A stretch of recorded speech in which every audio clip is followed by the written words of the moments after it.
Congressman, my last question for you. First, to your point, I wouldn't wish the job of speaker on anyone, especially after what we saw the past year.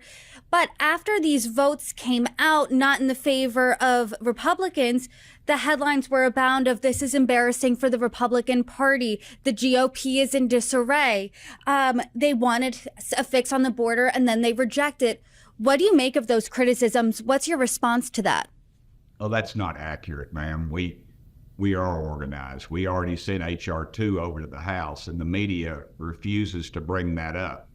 That would have solved a lot of our border problem, our border crisis. H.R. 2, it was passed months ago, and it's sitting on the Speaker of the Senate's desk, and he refuses to do anything with it. Yet nobody in the media refers to that. Nobody refers to the disarray in the Democrat Party, that they're afraid to bring something like that up.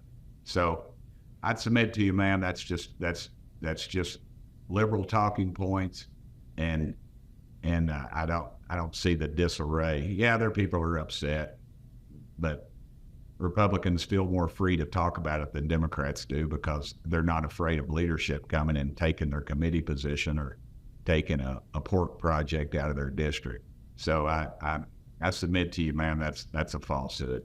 And to think that Trump, is calling the shots on all these little bills, to me is ridiculous. He just states his opinion as an American, and you feel free to agree with him or disagree. But on the border issue, Trump was he got out. I mean, Mike Johnson already said it's dead on arrival a couple of weeks before President Trump, and then all of a sudden, this is a perfect example. All of a sudden, the media is saying Trump's calling the shots, Trump's killing the border deal, and that just is not true.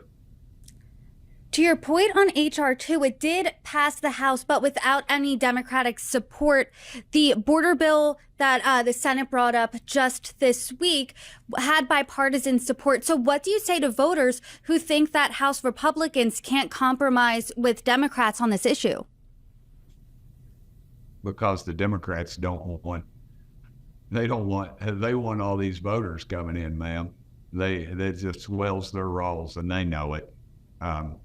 Elections are dirty business.